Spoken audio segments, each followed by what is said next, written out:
My name is Margaret Chen. I'm 72 years old, and I never imagined that standing in a hospital corridor, surrounded by the antiseptic smell of disinfectant and the distant beeping of monitors, my daughter would whisper words that would unravel everything I thought I knew about my husband's new life. The fluorescent lights above us flickered slightly, casting shadows across Emily's face as she gripped my arm with an intensity that made my heart race. "Mom, I just saw her records. Everything fake." I felt the floor shift beneath my sensible walking shoes, the ones I'd worn because I thought this would be a routine visit to check on Robert after his minor procedure. My husband of 47 years, recovering 2 floors above us, had no idea what Emily had just uncovered. I steadied myself against the wall, the cool surface grounding me as my world tilted. "How bad is it?" I managed to ask, though my throat felt tight. Emily glanced around, ensuring no one was within earshot, then leaned closer. "She's been scamming Dad, too, for $67,000. The number hit me like a physical blow. $67,000. I thought of our retirement savings, carefully built over decades of Robert's work as an engineer, and my years teaching elementary school. I thought of the modest but comfortable life we'd created, the small pleasures we'd planned for our golden years.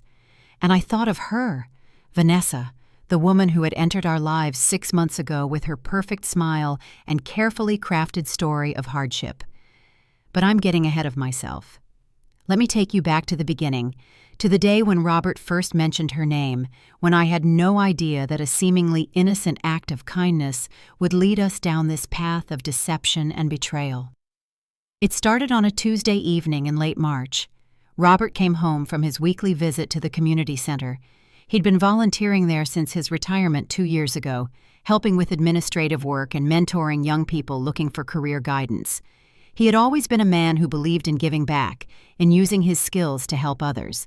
It was one of the qualities I'd fallen in love with all those decades ago. "I met the most remarkable young woman today," he said, as we sat down to dinner, the spring sunlight filtering through our kitchen windows. "Her name is Vanessa. She's been through so much, Margaret. Lost her job, struggling to keep her apartment, medical bills piling up from her mother's cancer treatment." I watched him as he spoke, noting the animation in his face, the way his eyes lit up with that familiar compassion that had defined so much of our life together. Robert had always been a helper, sometimes to a fault. I'd learned over the years to support his generous nature while also being the voice of caution when needed. "That sounds difficult," I said carefully, serving him the pot roast I'd made. "How did you meet her?" She came to the center looking for resources, job placement assistance, information about medical payment plans. "She's only 32, Margaret, and she's carrying all this weight alone. No family support, no safety net. It reminded me of how fortunate we've been." I nodded, understanding the sentiment. We had been fortunate. Our daughter Emily had become a successful physician. Our son David was a civil engineer like his father, both happily married with children of their own. We had our health, our home paid off, comfortable savings. But something in Robert's tone made me pause, not quite alarm, but a subtle note of concern that I filed away in the back of my mind. Over the following weeks, Vanessa's name came up more frequently. Robert had helped her update her resume. He'd connected her with some of his former colleagues who might have job leads. He'd even lent her some money, just $200, he assured me, to help with an electric bill so her power wouldn't be shut off. "She's going to pay it back as soon as she can," he said when I raised an eyebrow at this news. "She's not asking for charity, Margaret. She's just in a temporary bind." I wanted to believe him. I wanted to believe in the goodness of people, in the authenticity of struggle. I'd taught for 35 years, and I'd seen real hardship in the faces of children who came to school hungry, in the parents who worked 3 jobs and still couldn't make ends meet. I knew suffering existed. But something about the way this story was unfolding, the accumulation of crises, the perfect timing of each new emergency, just as the last one was resolving, set off a quiet alarm in my teacher's instinct, the one I'd honed over decades of identifying when a child was telling the truth versus crafting a story. By late April, Robert had invited Vanessa to our home for dinner. I agreed, partly out of curiosity, partly because I wanted to meet this woman who had captured so much of my husband's attention and concern.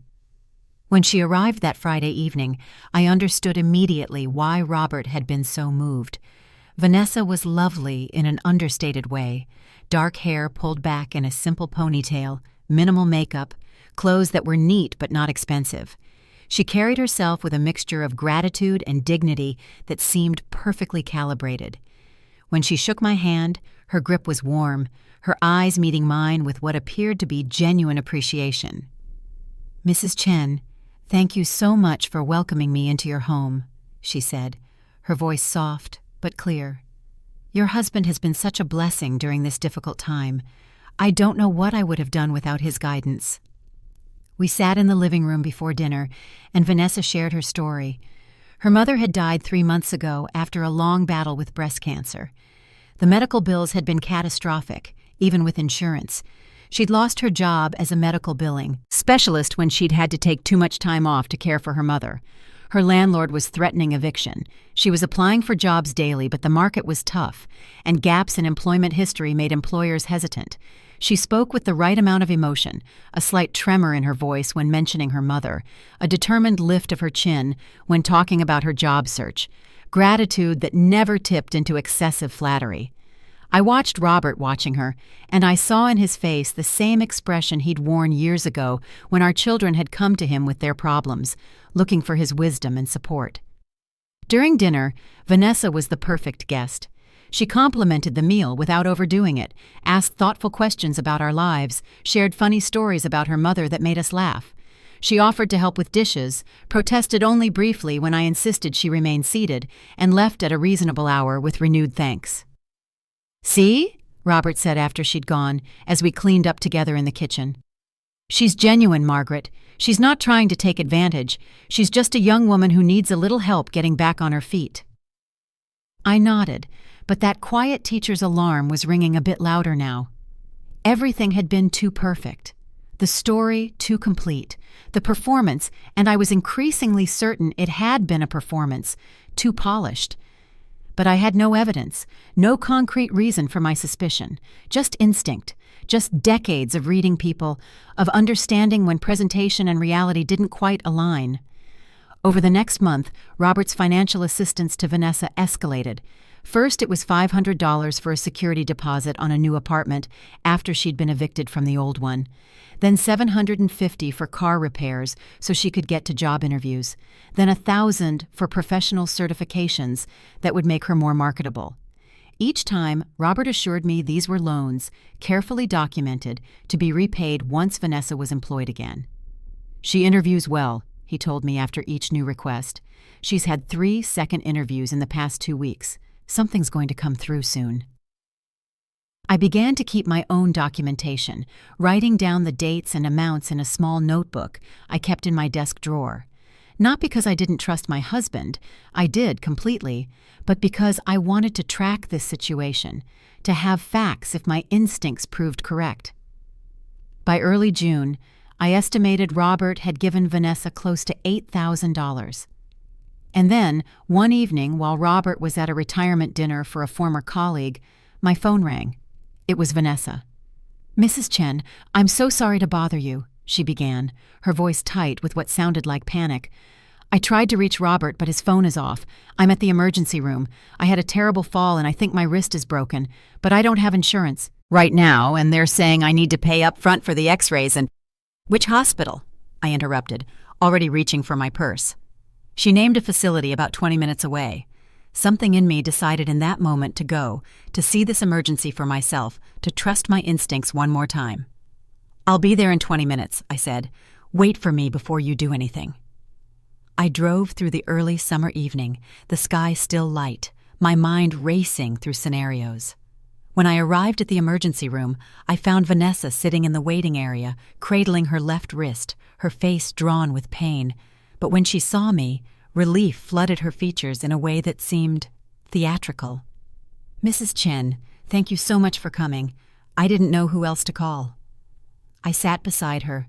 examining her wrist with the careful attention I'd developed raising 2 children through various sports injuries. There was no visible swelling, no bruising, no deformity. I gently touched the area she'd indicated was painful, and while she winced, there was something about the response that felt performative rather than reflexive. "How did you fall?" I asked casually. "I was reaching for something on a high shelf in my apartment and lost my balance. Landed right on my hand." "Have you been seen by anyone yet?" "Just triage. They took my information but said the wait might be a few hours since it's not life-threatening." I nodded slowly, a plan forming in my mind. "Vanessa, I'm going to be honest with you. Before we go any further with this, before any payments are made, I need you to be completely honest with me about something." Her eyes widened slightly, and I saw it. Just a flicker, just a momentary flash of calculation before the mask of grateful concern returned. "Of course, Mrs. Chen. About what?" "About all of it. The money Robert has given you, your mother's cancer treatment, your job situation, all of it." The silence that followed was profound. In that waiting room, with the ambient sounds of a hospital emergency department around us, distant conversations, the squeak of shoes on linoleum, the electronic chiming of medical equipment, Vanessa and I stared at each other. I watched her face cycle through several expressions in rapid succession: surprise, confusion, indignation, and finally, something colder and harder. "I don't know what you're implying," she said quietly. "I'm not implying anything. I'm asking directly, is any of what you've told us true?" She stood abruptly, cradling her supposedly injured wrist. "I think I should go. I'll figure this out on my own." "That's probably best," I said, remaining seated, keeping my voice calm and even. "And Vanessa, don't contact my husband again. Whatever this has been, it's over." She left without another word, moving quickly through the sliding doors and out into the parking lot. Watched her go, noting that she seemed to have no difficulty using her supposedly broken wrist to push open the heavy door. I sat there for a few more minutes, processing what had just happened, the confrontation that had been building since that first mention of Vanessa's name. Then I drove home, my hands steady on the wheel, my mind already composing the conversation I would need to have with Robert. He was home when I arrived, sitting in his study with a glass of wine, reviewing some documents. When I appeared in the doorway, he looked up with a smile that faded when he saw my expression. "Margaret, what's wrong?" I told him about Vanessa's call, about going to the emergency room, about the confrontation. I watched as his face moved through its own progression of emotions: confusion, disbelief, defensiveness, and finally, a dawning uncertainty. "You think she's been lying to me," he said slowly. It wasn't a question. "I think she's been telling you exactly what you wanted to hear," I replied gently, "and I think she's very good at it." We talked for hours that night. Robert wanted to believe in Vanessa's authenticity, in the reality of her struggles. He'd invested not just money, but emotional energy into helping her, into being the mentor and support she claimed to need. Admitting he'd been deceived meant confronting his own judgment, his own vulnerability to manipulation. But as we went through the timeline together, reviewing each request for money, each new crisis, the pattern became undeniable. The requests had escalated in amount and frequency. The crises were always urgent, but never quite severe enough to involve official assistance or documentation. Vanessa had been carefully calibrating her needs to stay just below the threshold that would trigger Robert's caution while maximizing the financial benefit. "I feel like such a fool," Robert said finally, his voice heavy with a mixture of anger and shame. "You're not a fool. You're a good man who wanted to help someone. She exploited that goodness." "How much has she taken from us?" I pulled out my notebook, the one I'd been keeping secretly. "By my count, just over $8,000, possibly more if there are things you haven't mentioned." He closed his eyes, processing this. $8,000 wasn't going to bankrupt us, but it wasn't insignificant either. More than the money, though, was the betrayal of trust, the manipulation of Robert's generous nature. "We need to report this," I said. "File a police report, at least document what happened." "Based on what evidence?" I gave her money willingly. She asked, I gave. There was no contract, no formal loan agreement. He was right, and I knew it. We'd consulted with a lawyer friend the next day who confirmed that without evidence of fraud, false documents, provably false statements, clear criminal intent, there was little recourse. It would be Robert's word against Vanessa's, and he had no documentation of what she'd told him about her circumstances. Cut your losses, the lawyer advised. Block her number, don't respond to any further contact, and consider it an expensive lesson. And so, that's what we did. Robert blocked Vanessa's number. We told our children what had happened. Emily was furious, David was grimly unsurprised, and we tried to move on. June turned to July, July to August. Robert threw himself into other volunteer work, careful now, more guarded. I watched him struggle with the shame of being deceived, and I did what I could to reassure him that his kindness was not a weakness, that Vanessa's manipulation said everything about her character and nothing about his. By September, Vanessa seemed like a closed chapter in our lives, an unfortunate incident, but one we'd survived and learned from. And then Robert collapsed during his morning walk. It was a Saturday, early October, the air carrying that first crisp hint of autumn. I got the call from a neighbor who'd found him on the sidewalk 3 blocks from our house, conscious but confused, complaining of chest pain. The ambulance arrived within minutes, and I met them at the hospital, the same hospital where Emily worked as a cardiologist. The emergency room physician admitted Robert for observation and testing. Preliminary blood work suggested a cardiac event, possibly a mild heart attack. Emily was notified immediately and came down from her office on the 4th floor, her professional demeanor barely masking her worry. "He's stable, Mom," she assured me as we stood outside his room in the cardiac unit. "EKG shows some abnormalities, but nothing immediately life-threatening. We're keeping him for 48 hours of monitoring, and we'll do an angiogram tomorrow to check for blockages." I nodded, relief and residual fear making my hands shake slightly. Robert and I had been together for 47 years. The thought of losing him, of facing the world without my partner, was not something I was prepared to contemplate. Emily stayed with me through those first few hours, making sure I ate something from the cafeteria, helping me navigate the paperwork and medical jargon. By evening, Robert was resting comfortably, his vital signs stable, and Emily convinced me to go home for a few hours to shower and change clothes. "I'll stay here," she promised. "I'll call you immediately if anything changes." I returned early the next morning, Sunday, with fresh clothes for Robert and a thermos of the strong coffee he preferred. Emily met me in the corridor outside his room, and her expression immediately set off alarms. "He's fine," she said quickly, seeing my panic. "Physically, Dad's fine. The overnight monitoring looked good. But, Mom, I need to talk to you about something else." She pulled me into a small consultation room, the kind used for delivering difficult news to families. The institutional furniture, hard plastic chairs, a small table with a box of tissues, muted colors designed to be soothing, made my stomach clench with anxiety. "What is it?" Emily took a breath, and I could see her shifting between daughter and doctor, between emotional response and professional duty. "I was reviewing Dad's chart this morning, making sure everything was in order for his procedure this afternoon. And I noticed something in his recent medical history that didn't make sense. There was a note from 3 weeks ago about test results being sent to an address I didn't recognize, so I pulled the records to check."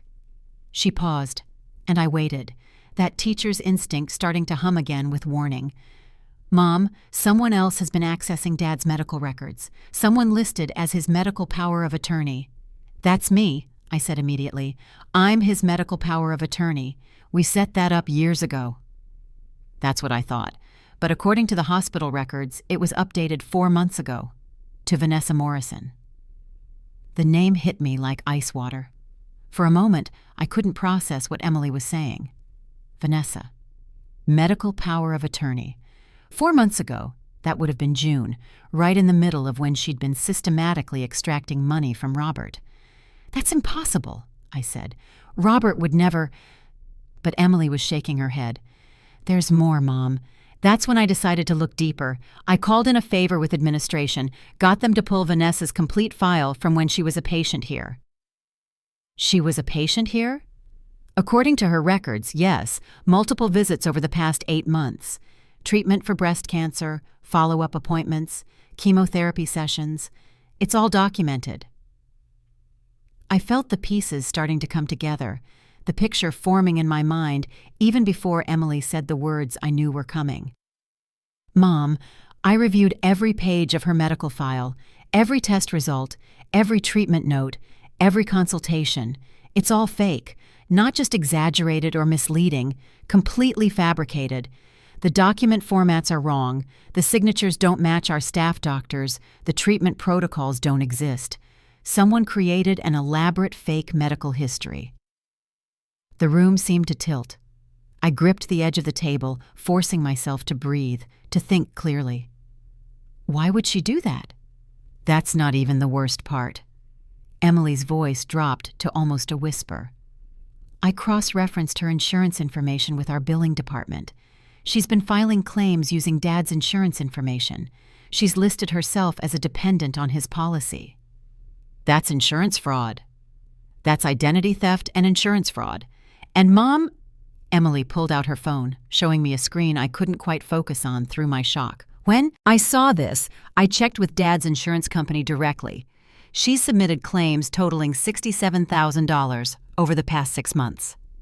There it was, the number that Emily would whisper to me in that hospital corridor in my memory, the number that would define this moment.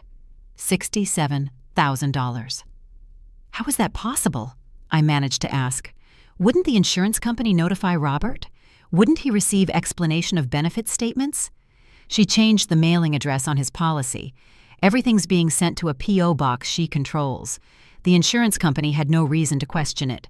They received what looked like legitimate claims from an in-network facility with all the right documentation. I thought of Robert upstairs, recovering from a cardiac event, believing Vanessa was out of our lives, having no idea that the stress and betrayal of her manipulation had extended far beyond the $8,000 we knew about. We need to tell him, I said. Not yet. Emily put her hand on mine, and I saw her slip fully into doctor mode, the mode that prioritized patient health above all else. Mom, Dad's about to undergo an invasive cardiac procedure. His stress levels need to stay low. Adding this information right now could be dangerous. So what do we do? Emily was quiet for a moment, thinking. We document everything. I'm going to get copies of all these records, properly documented through legal channels. I'm calling the hospital's fraud investigation unit, and we're reporting this to the insurance company and the police. But we do it quietly, and we don't tell Dad until after his procedure and recovery period. I wanted to argue. The idea of keeping this from Robert, of making decisions about how to handle this situation without his input, felt wrong. But I looked at my daughter's face, at the physician who had sworn an oath to do no harm, and I understood that she was trying to protect her father in the only way she knew how. Okay, I agreed, but Emily, we need to find out what else Vanessa has done. If she was bold enough to commit insurance fraud and identity theft, what else might she have accessed? Over the next several hours, while Robert underwent his angiogram and I sat in the waiting room pretending to read a magazine, Emily worked. She called the hospital's legal team, filed formal complaints with the fraud investigation unit, contacted Robert's insurance company, and spoke with a detective in the police department's financial crimes division. The angiogram revealed a moderate blockage in one artery, treatable with medication rather than surgery. Robert would need to make lifestyle changes, diet, exercise, stress reduction, but the prognosis was good. The physician recommended a few more days of monitoring before discharge, which Emily quietly acknowledged gave us time to build our case before involving Robert. That evening, after Robert had fallen asleep in his hospital bed, Emily and I sat in the consultation room again with Detective Sarah Williams from the Financial Crimes Unit. She was in her mid-40s, with short dark hair and eyes that missed nothing, the kind of person who inspired immediate confidence. Mrs. Chen, Dr. Chen, "I've reviewed the documentation you provided," she began, spreading several folders across the table. "What we have here is a sophisticated, multi-layered fraud scheme. Vanessa Morrison, and we're not even certain that's her real name, has been running a long con on your family." "How long?" I asked. "Based on the evidence, planning for at least a year before initial contact with your husband. The fake medical records were created almost a year ago, the insurance fraud began being set up 8 months ago, and the relationship with Robert began 6 months ago. This was premeditated and carefully orchestrated." "But how did she know about Robert? How did she target him specifically?" Detective Williams pulled out another folder. "We're still investigating that, but we believe she identifies targets through public volunteer registries and community center listings. Your husband's profile at the community center included information about his career, his volunteer work, his background. That gave her what she needed to create a pitch specifically designed to appeal to him." "The struggling young woman who needed career mentoring," Emily said quietly. "Exactly. She researched him, understood what would motivate him to help, and crafted a persona to match. The medical angle, the dying mother, the cancer treatment, that was specifically chosen because she knew she could exploit medical systems in ways that would be difficult to verify quickly." I thought of that first dinner, of Vanessa's carefully calibrated story, of how perfectly she'd performed the role of grateful recipient of kindness. Every detail had been calculated. "What about the medical power of attorney?" I asked. "How did she get Robert to sign that?" "We don't think he knew what he was signing. She likely presented it as something else, maybe a form for job applications, or a character reference, or even just something that needed his signature as a witness. The signature would be legitimate, but its use would constitute fraud." "What happens now?" Detective Williams leaned forward. "Now we build a case. We're coordinating with the hospital's investigation, with the insurance company's fraud unit, and with federal authorities, since this crosses into healthcare fraud and identity theft. But Mrs. Chen, I need you to understand something important." She paused, making sure she had my full attention.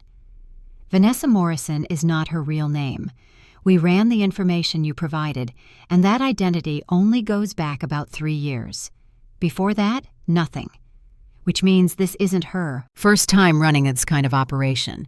She's experienced, she's careful, and she's going to be very difficult to catch." The implications of that settled over me. This wasn't just about our family, our money, our trust. Vanessa, whoever she really was, had done this before, was probably doing it to others even now, would continue doing it if she wasn't stopped. "What can we do?" Emily asked. "Keep documenting. If she contacts you again, record it if your state allows single-party consent, which it does. Save every email, every text message, every piece of communication. And—" She looked at me with something like sympathy. "Mrs. Chen, I need to ask if you've checked your own personal information. Your social security number, your credit cards, your bank accounts." I hadn't. The thought hadn't even occurred to me. I'd been so focused on Robert, on protecting him from further harm, that I hadn't considered that I might also be a target. "I'll check tonight," I said quietly. Detective Williams left us with her card and a promise to stay in contact as the investigation proceeded. Emily and I returned to Robert's room, where he was awake and asking for dinner. "How are my girls?" he asked, his voice slightly hoarse from the anesthesia. "You both look so serious. The procedure went fine, didn't it?" "It went perfectly, Dad," Emily assured him, moving to check his vital signs with the practiced efficiency of years of training. "You're going to be fine. Just need to rest and let your body heal." I sat in the chair beside his bed and took his hand, feeling the familiar calluses from his years of engineering work, the wedding band that had worn a permanent groove into his finger over 47 years. I thought about all the conversations we'd had over those decades, all the decisions we'd made together, all the challenges we'd faced as a team. And I made a decision in that moment. Yes, we would wait to tell him about Vanessa's expanded fraud until he was physically recovered. But we wouldn't wait to take action. We wouldn't be victims passively waiting for authorities to protect us. We would be strategic, methodical, and thorough in dismantling whatever scheme Vanessa had built around our lives.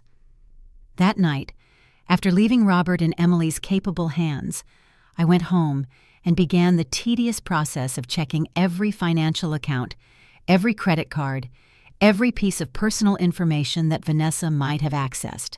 I pulled credit reports for both Robert and myself, reviewed bank statements from the past year, checked every automatic payment and withdrawal. What I found made my blood run cold. There was a credit card in Robert's name that neither of us had opened. The balance was $19,000, all charges made in the past 4 months to stores and services we'd never used. There were 3 applications for personal loans in his name, all denied, but the inquiries had dinged his credit score significantly. And most alarmingly, there was a change of address request filed with the post office 2 months ago, routing our mail to that same P.O. box that Emily had discovered. I documented everything with photographs and notes, then spent the remainder of the night filing fraud reports with the credit card company, the credit bureaus, and the postal service. By the time dawn broke on Monday morning, I had compiled a folder 2 inches thick with evidence of identity theft, fraud, and systematic financial abuse. I was exhausted. I was angry. But I was also, surprisingly, energized by a sense of purpose I hadn't felt in years. As a teacher, I'd spent decades protecting children, advocating for those who couldn't advocate for themselves, confronting systems and people who sought to take advantage of the vulnerable. This was no different. Vanessa had miscalculated when she chose our family as her target. She'd assumed Robert's kindness indicated weakness, that my quiet support meant passive acceptance. She was about to learn otherwise. Robert was discharged from the hospital on Wednesday afternoon with strict instructions for rest and limited stress. Emily and I had agreed to wait 1 more week before telling him the full extent of Vanessa's fraud, giving him time to physically recover while we continued building our case in the background. But Vanessa, it seemed, had her own timeline. On Friday evening, as Robert and I were sitting in the living room, him reading, me working on the laptop compiling more evidence, the doorbell rang. I answered it to find a young woman I didn't recognize standing on our porch, holding a large envelope. "Mrs. Chen?" she asked nervously. "Yes." "I'm supposed to give this to you. Someone paid me $20 to deliver it." She thrust the envelope at me and hurried back to her car before I could ask any questions. I closed the door and examined the envelope. No return address, just our names written in neat block letters. Inside was a legal document, or what was meant to look like a legal document, claiming that Robert had signed a promissory note agreeing to repay Vanessa Morrison the sum of $75,000 for business investment and personal loans. The document was entirely fabricated, the dates were wrong, the notary seal was fake, the signature was a crude forgery. But I understood immediately what this was, an attempt to preempt our actions against her, to create a counter-narrative in which we were the ones who owed her money. "Who was at the door?" Robert asked from the living room. I made a decision in that split second. The waiting was over. The protection period had ended. Robert needed to know everything, needed to be part of the fight rather than shielded from it. "Robert, I need you to sit down. I have a lot to tell you." Over the next 2 hours, I walked him through everything. The fake medical records, the insurance fraud, the identity theft, the credit card we hadn't opened, the forged promissory note that had just been delivered. I showed him the documentation Emily and I had compiled, the police reports we'd filed, the fraud investigations underway. I watched his face move through the full spectrum of emotions: shock, disbelief, anger, shame, determination. When I finished, he sat in silence for a long moment, processing. $75,000, he said finally. "She's trying to claim we owe her $75,000. She's trying to muddy the waters before we can take legal action against her, create reasonable doubt, make it seem like a civil dispute between parties rather than criminal fraud. How do we fight this? We already are." But Robert, I need you to be honest with me about something. Is there anything else? Anything you haven't told me about interactions with Vanessa? Things you might have signed? Information you might have shared? He thought carefully, and I could see the effort it took to review those months of contact, to examine his own actions with the harsh light of current knowledge. There was a day she asked about our investment portfolio, he said slowly. Said she was trying to learn about retirement planning for her own future. I showed her some of our account statements as examples of how we'd structured things. God, Margaret, I was trying to educate her, and I just handed her a roadmap to our finances. That wasn't your fault. She manipulated you into doing that. It feels like my fault. I was so certain I was helping, so convinced that my experience and judgment meant I could identify who genuinely needed assistance. I was arrogant. You were kind. There's a difference. He shook his head, but I could see something shifting in him, the shame beginning to transform into resolve. What do we do now? I pulled out my phone and dialed Detective Williams's number. When she answered, I explained about the forged promissory note, the delivery, the escalation. That's good news, actually, she said, which surprised me. It means she's feeling pressure, making mistakes. The more she reaches out, the more evidence we have. But Mrs. Chen, you and your husband need to be very careful. Don't respond to any communication from her. Don't engage at all. She's going to try to provoke a reaction, create opportunities for her to claim harassment or threats. Document everything, but don't respond. Understood. And Mrs. Chen, I have an update for you. We've identified 3 other potential victims in your area, all men over 65 who were doing volunteer work when they were approached by a woman matching Vanessa's description. We're reaching out to them now. This is bigger than we initially thought. After I hung up, I relayed this information to Robert. The knowledge that we weren't alone in this, that Vanessa had been systematically targeting elderly men in our community, seemed to solidify something in him. We're going to stop her, he said quietly. Not just for us, but for everyone she's done this to, and everyone she might target next. Over the weekend, we worked together in a way we hadn't in years, united by purpose and strategy.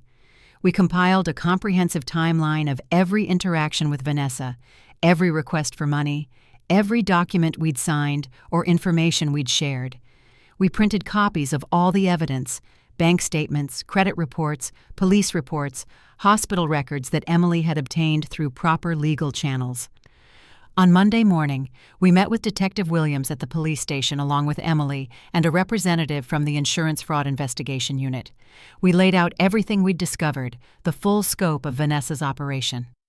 This is one of the most comprehensive fraud cases I've seen in terms of victim cooperation, Detective Williams said.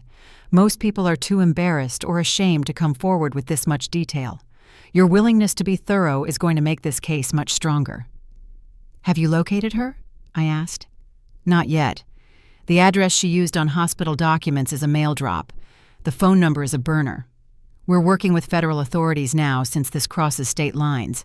We've found evidence she's operated in at least 3 other states with similar schemes. So she just gets away with it? Not if we can help it. And Mrs. Chen, this is where I need your help with something that might be difficult. I waited, sensing what was coming. We want to set up a controlled contact scenario. Have your husband reach out to Vanessa. Tell her he wants to discuss the promissory note she sent. See if we can draw her into a meeting. We'll record everything. Have officers nearby. It's possible she won't take the bait, but if she does, it could give us what we need to make an arrest. I looked at Robert. The idea of him voluntarily contacting Vanessa, of putting himself back in the path of her manipulation, made every protective instinct in me rebel. But I could see in his face that he was already considering it, already weighing the risks against the potential to stop her. I'll do it, he said. What do I need to say? Over the next hour, we crafted a message with Detective Williams's guidance. It was carefully worded to sound like Robert was confused about the promissory note, wanted to discuss it in person, was open to finding a resolution.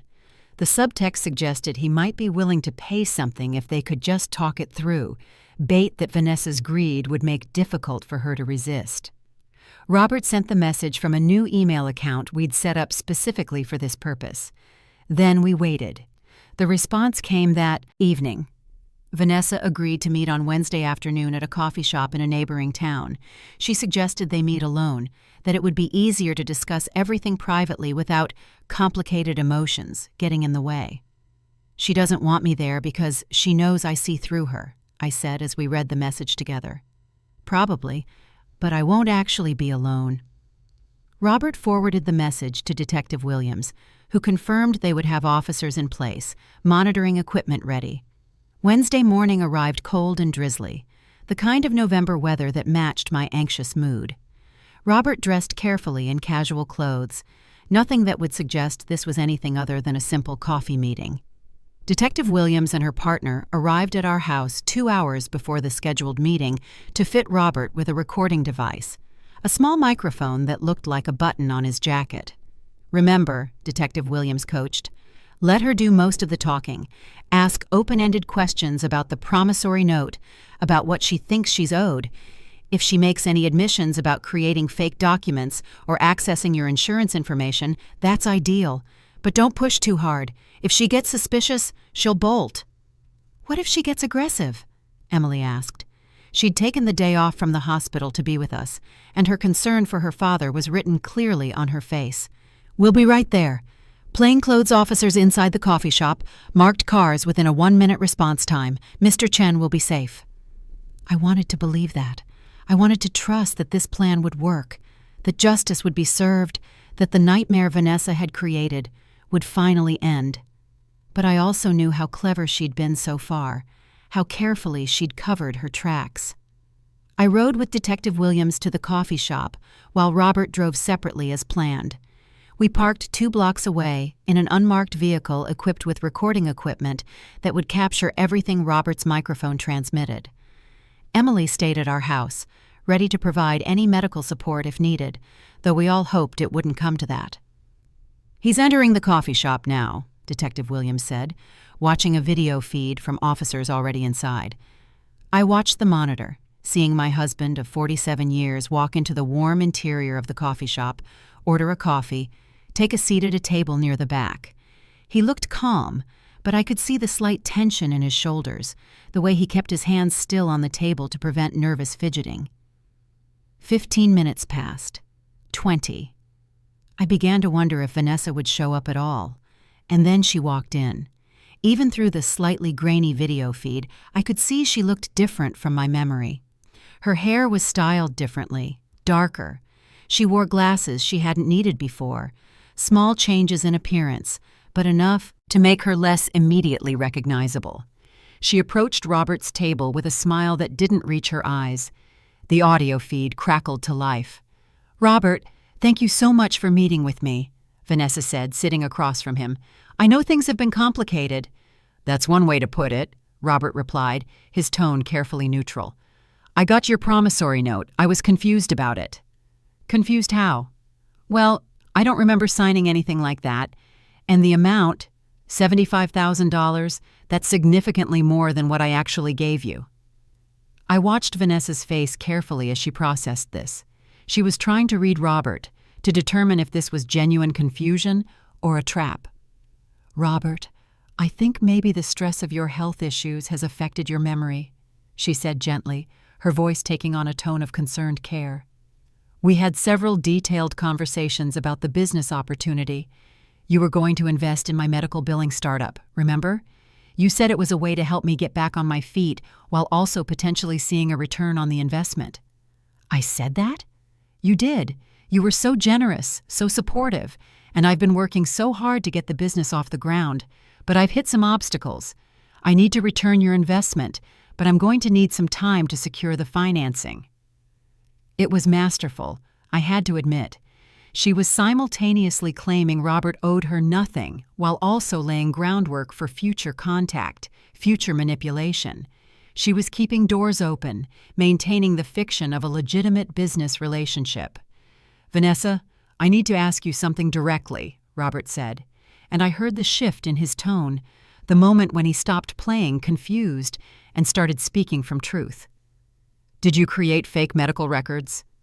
Her expression didn't change, but something flickered behind her eyes. "I don't know what you're talking about." "The breast cancer, your mother's cancer, the medical bills, were any of those real?" "Robert, I'm not sure why you're asking me this, but yes, of course it was real. Do you think I would lie about something like that?" "I think," Robert said slowly, clearly, speaking not just to her, but to the recording device capturing every word, "that you researched me, identified me as a target, and created an elaborate fiction specifically designed to exploit my desire to help people. I think you've committed fraud, identity theft, and insurance fraud, and I think you've done this to other people before me." Vanessa stood abruptly. "I don't have to listen to this. I came here in good faith to discuss our business arrangement, and you're making wild accusations." "Sit down, Ms. Morrison, or whatever your real name is."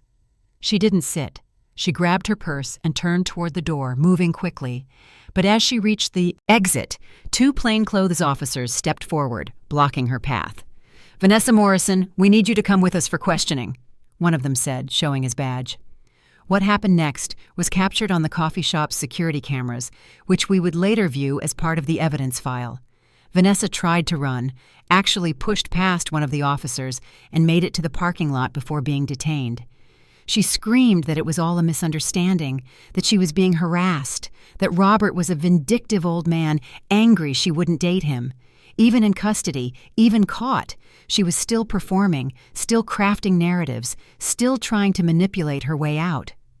Detective Williams and I rushed into the coffee shop. I found Robert still sitting at the table, his hands shaking slightly now that the adrenaline was draining away. I went to him immediately, wrapping my arms around him. "It's over," I whispered. "You did it. It's over." But of course it wasn't quite over. The arrest was just the beginning of a legal process that would unfold over the following months. Vanessa Morrison turned out to be Jennifer Walsh, a woman with a criminal record spanning 12 years in 6 states. She'd been running variations of this con since her early 20s, targeting elderly men she identified through volunteer organizations, churches, and community groups. The medical fraud angle was relatively new, a refinement she'd developed in the past 3 years that made her schemes more difficult to detect and more lucrative. The investigation expanded to include 7 other victims in our area alone, with similar cases being identified in Oregon, Nevada, and Arizona. The total amount she'd stolen was estimated at over $500,000, though only a fraction of that would ever be recovered. Robert testified at her preliminary hearing, spoke clearly and calmly about how he'd been deceived, how she'd systematically manipulated his desire to help someone in need.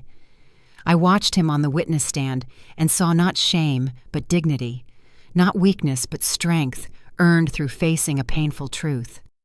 Jennifer Walsh was eventually sentenced to 8 years in federal prison for mail fraud, wire fraud, identity theft, and healthcare fraud. Restitution was ordered, though we knew we'd likely never see most of the money she'd stolen. That wasn't really the point anymore. The insurance company reversed the fraudulent claims and restored Robert's policy. The credit card company forgave the unauthorized debt and removed it from his credit report. We closed accounts, opened new ones, changed passwords on everything, added fraud alerts to our credit files. Life slowly returned to something resembling normal. Robert continued his volunteer work, though more cautiously now, with better boundaries and verification processes. He started a support group for elder fraud victims, creating a space where people could share their experiences without shame, where the emphasis was on the criminal's manipulation rather than the victim's gullibility. Emily and I grew closer through the experience, bonded by our shared role as protectors and advocates.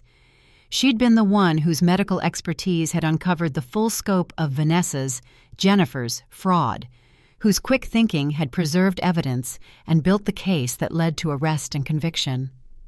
One evening in late spring, almost a year after that moment in the hospital corridor when Emily had whispered those words that changed everything, Robert and I sat on our back porch watching the sunset. The cherry trees I'd planted 20 years ago were in full bloom, the air sweet with their scent. "Do you ever regret it?" he asked quietly. Being married to someone who could be deceived so easily? I thought about how to answer that, about the complicated truth of loving someone for 48 years now, about knowing their weaknesses as intimately as their strengths. I regret that someone exploited your kindness, I said finally, but I don't regret your kindness itself.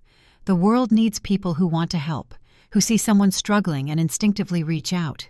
Yes, that makes you vulnerable to manipulation, but it also makes you who you are, the man who volunteered to mentor young people, who raised children who care about justice and helping others, who built a life based on service and generosity. I've been more careful since then. Sometimes I wonder if I've become cynical. There's a difference between cynicism and wisdom. You're learning to verify before you trust, to check facts before you commit resources. That's not cynicism. That's growth. He reached for my hand, and we sat together in comfortable silence, watching the light fade from the sky. I thought about the long journey we'd taken together, about all the ways we'd protected and supported each other through decades of marriage. This had been one more chapter in that story. Difficult, painful, but ultimately survivable because we'd faced it together. The criminal case against Jennifer Walsh had revealed that she'd targeted Robert partially because I existed. She'd researched our family and determined that having a wife meant Robert had access to joint finances, combined insurance policies, shared assets that could be exploited. She'd seen our marriage not as a deterrent, but as an opportunity. What she hadn't counted on was that our marriage also meant partnership, strategic thinking, and combined resolve. She'd assumed that elderly meant isolated, vulnerable, easily separated from support systems. She'd been wrong. In the months following her conviction, several other victims reached out to us. Some had lost more money than we had. Some had discovered the fraud earlier and limited their losses. But all of them shared a common experience, the shame of having been deceived, the self-blame that came with acknowledging they'd been targeted and manipulated. Robert's support group grew to include 15 regular members. They met twice a month at the community center, sharing strategies for recovery, warning signs they'd learned to recognize, resources for fraud prevention. They also shared something more fundamental, validation that they weren't foolish, weren't to blame for crimes committed against them, weren't diminished by having been victimized. I attended sometimes, sitting quietly in the back of the room, watching my husband facilitate these conversations with a grace and wisdom earned through painful experience. He'd transformed his shame into purpose, his vulnerability into strength. It was one of the things I'd always loved about him, his ability to find meaning in hardship, to create something positive from negative experiences. Detective Williams stayed in touch with us, updating us as the investigation continued to unfold. Jennifer Walsh had been operating under at least 5 different identities, had created elaborate backstories for each persona, had maintained separate social media accounts and documentation to support each fiction. The level of sophistication was startling. "What makes someone do this?" I asked Detective Williams one afternoon when she'd stopped by to have us sign some final documents. Not just the theft, but the elaborate performance of it. Creating a fake identity, maintaining that fiction for months, building relationships solely for the purpose of exploitation. "I've been investigating fraud cases for 15 years, she replied, "and I still don't have a complete answer. Some of it is pathology, an inability to form genuine emotional connections, a view of other people as resources to be extracted rather than humans to be respected. Some of it is rational calculation. This type of crime has relatively low risk compared to the potential reward. White-collar criminals often serve shorter sentences than violent offenders, and elder fraud is frequently under-prosecuted because victims don't report or investigators lack resources. So we were lucky? You were persistent, and you had the resources. A daughter who's a physician, savings that allowed you to hire a lawyer, education that helped you navigate complex systems. A lot of victims don't have those advantages. They suffer in silence, too ashamed to tell family, too confused about their options to report, too financially devastated to pursue justice. That reality stayed with me. Robert and I had been fortunate in our misfortune. We'd survived this experience largely intact. but how many others hadn't? That question led to the next phase of our response. Robert and I partnered with a local nonprofit that served senior citizens, developing a fraud prevention education program. We created workshops that taught people how to recognize common scams, how to verify information before trusting it, how to report fraud when it occurred, and most importantly, how to overcome the shame that prevented so many victims from seeking help. I found myself drawing on my decades of teaching experience, understanding that education wasn't just about conveying information, but about creating environments where people felt safe enough to admit vulnerability and ask questions. Robert brought his personal testimony, speaking openly about how he'd been deceived, normalizing the experience of having been targeted. Our first workshop had 8 attendees. By the 6th month, we were regularly presenting to groups of 30 or 40 people. Other community organizations asked us to bring the program to their members. A local television station did a feature on elder fraud that included interviews with Robert and several members of his support group. We received dozens of messages from people who'd recognized themselves in our story, who'd reached out for help before losing significant amounts of money because they'd learned to recognize the warning signs. Each one of those messages felt like a small redemption, a way of creating meaning from suffering. Emily encouraged me to write about our experience, suggesting that a detailed first-person account might reach people who wouldn't attend workshops or watch news segments. I resisted at first, uncomfortable with the idea of publicizing such a painful family experience. But the more I thought about it, the more I recognized that silence served the criminals, not the victims. So I started writing. Not this narrative exactly, but pieces of it. Essays about trust and betrayal, about the psychology of fraud, about the societal factors that made elder abuse so common and so underreported. Some were published in local papers, others in national magazines focused on aging and senior issues. The feedback was overwhelming. People wrote to share their own stories, to thank us for speaking openly, to ask for advice about suspicious situations in their own lives. I answered every message personally, understanding that each one represented someone trying to protect themselves or a loved one from the kind of exploitation we'd experienced. One message particularly moved me.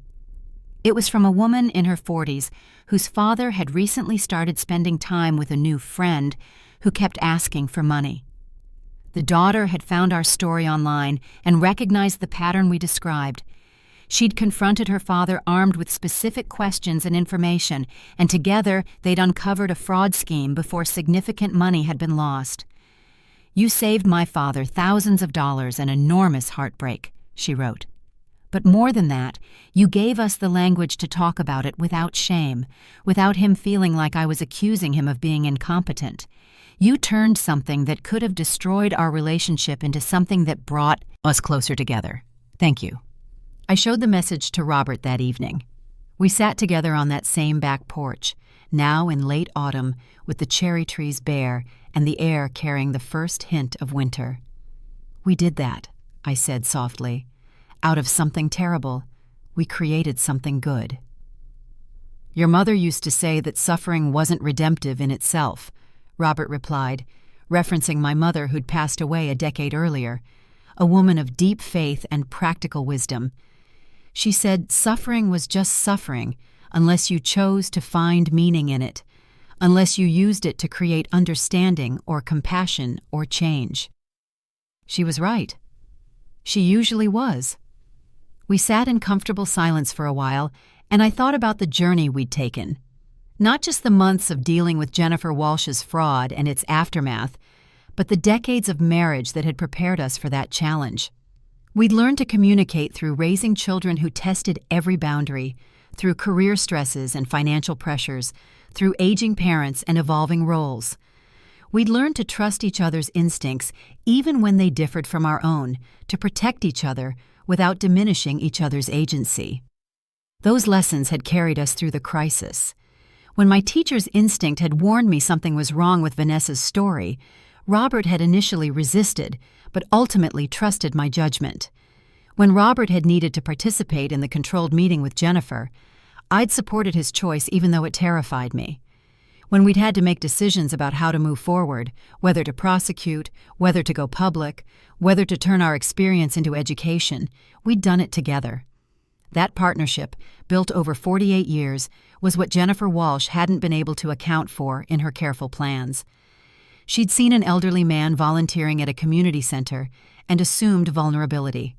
She hadn't seen the strength that comes from decades of shared experience, from knowing you're not alone in facing whatever life brings.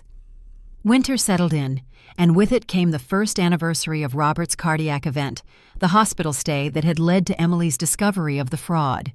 We marked the date quietly, privately, with a family dinner that included Emily and her husband, David and his wife, and all 4 grandchildren. "Tell us the story, Grandma," our youngest grandchild requested during dessert. She was 8 years old enough to understand some of what had happened, but young enough to see it as a story with clear heroes and villains. I looked at Robert, silently asking permission.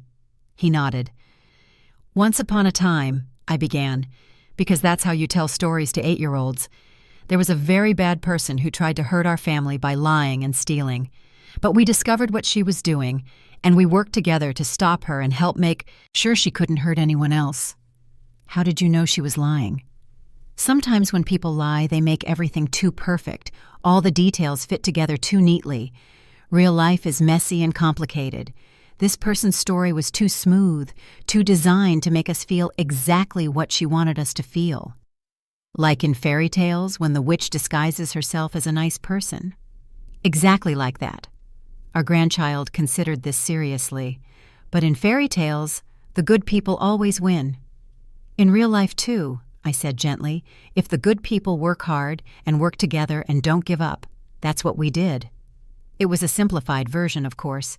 The real story was more complicated, more ambiguous. Jennifer Walsh had been sentenced to prison, but that didn't undo the harm she'd caused. We'd recovered most of our financial losses, but time and trust weren't so easily restored. Justice had been served in the legal sense, but the emotional justice, the complete healing, the return to innocence, that was still a work in progress. But for an 8-year-old asking for the moral of the story, the simple version was true enough. We'd worked together. We hadn't given up. We'd transformed our experience into something that helped others.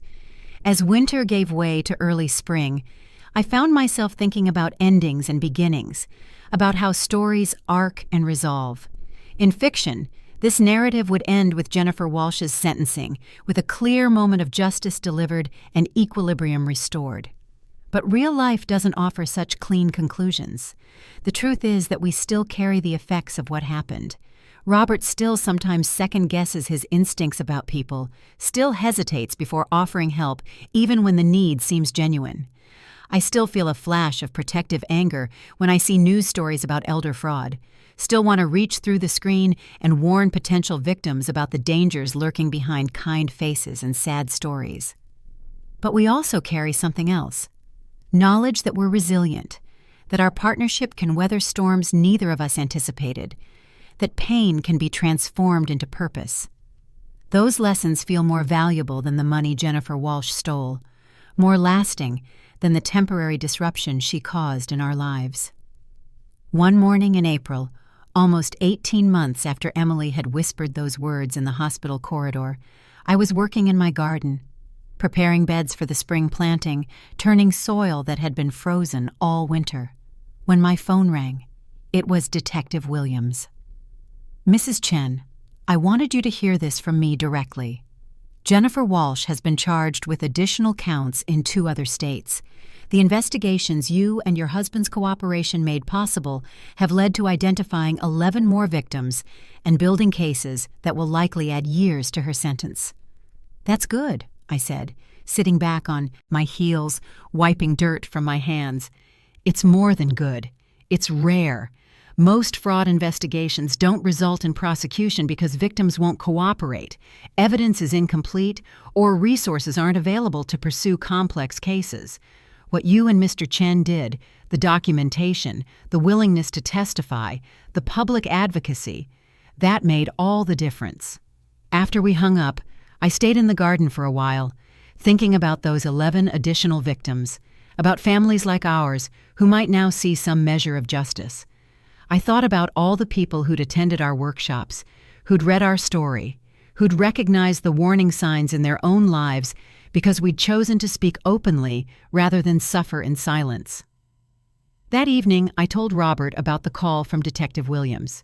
We were sitting at the kitchen table, the same table where we'd had thousands of meals over the decades, where we'd helped our children with homework and balanced checkbooks and made plans for our future.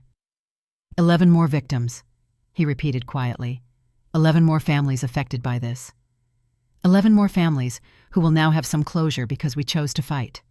He nodded, and I could see him processing this, adding it to his ongoing calculation of whether the pain of the experience had been balanced by the purpose we'd created from it. I still feel foolish sometimes, he admitted, when I think about how easily she manipulated me, how I believed everything she said without questioning. She was a professional con artist with over a decade of experience. You're a good man who wanted to help someone. Those aren't equal forces, Robert. You weren't foolish. You were targeted by someone who made a career out of exploiting kindness. I know that intellectually. But emotionally it still hurts. I understand. But Robert, look at what you've built from that hurt. The support group, the education programs, the other victims who found help because you were willing to be public about your experience. That's not nothing. That's transformation. We sat together in the gathering twilight, and I reached across the table to take his hand, feeling the familiar shape of his fingers, the calluses from his woodworking hobby, the wedding ring that had been there for 48 years. We'd weathered this storm together, and we'd emerged changed but not broken, wiser but not cynical. As I sit here now, almost 2 years after that moment when Emily pulled me aside in the hospital corridor and whispered words that would change everything, I can see the full arc of this story. It began with betrayal and deception, moved through discovery and confrontation, and arrived at something resembling resolution. Not perfect justice, not complete healing, but the kind of imperfect, ongoing peace that characterizes real life rather than fiction. Jennifer Walsh is in federal prison. The money she stole from us was mostly recovered through insurance reversals and credit card forgiveness. Our credit has been repaired, our security measures strengthened, our boundaries clarified. But more importantly, we've taken an experience designed to diminish us and transformed it into something that empowers others. Robert's support group continues to meet twice monthly, now with 23 regular members and a waiting list.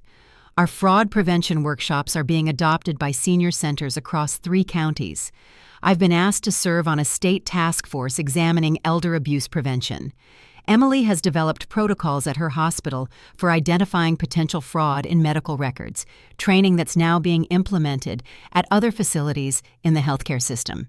These outcomes don't erase what happened.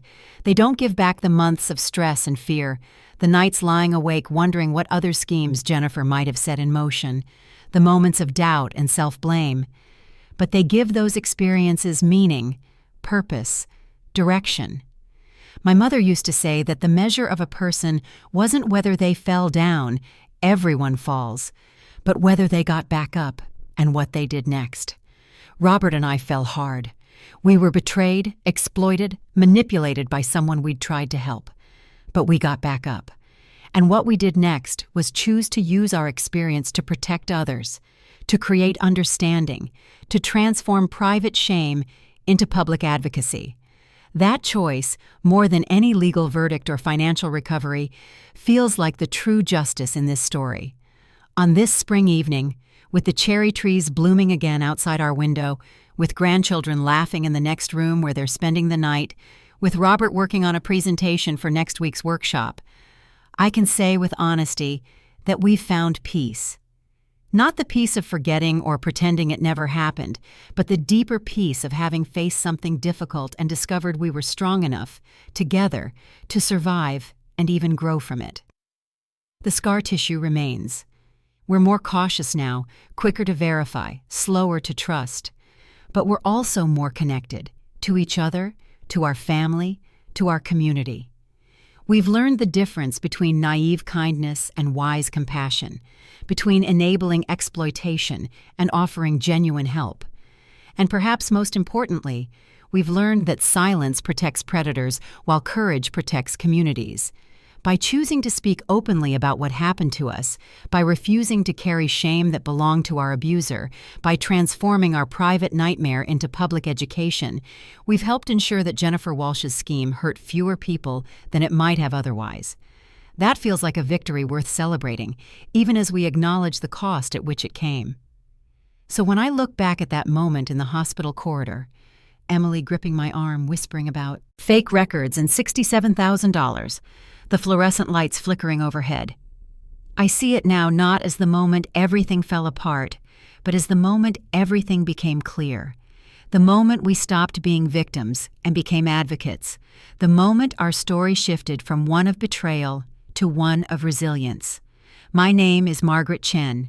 I'm 72 years old, and this is the story of how my family was targeted by a sophisticated fraud scheme, how we discovered and dismantled it, and how we transformed that painful experience into something that helps protect others from similar exploitation. It's not the story I would have chosen to tell, but it's the story we lived, and we've made it meaningful by how we chose to tell it, by the courage we found to speak truth even when it was uncomfortable, by the partnership that carried us through the darkest moments. And in the end, that might be the most important lesson of all. You can't always choose what happens to you, but you can choose what you do with it, how you let it shape you, whether you allow it to diminish you, or whether you transform it into something that makes the world even slightly better, safer, more just. We chose transformation. We chose advocacy. We chose to get back up. And that choice has made all the difference.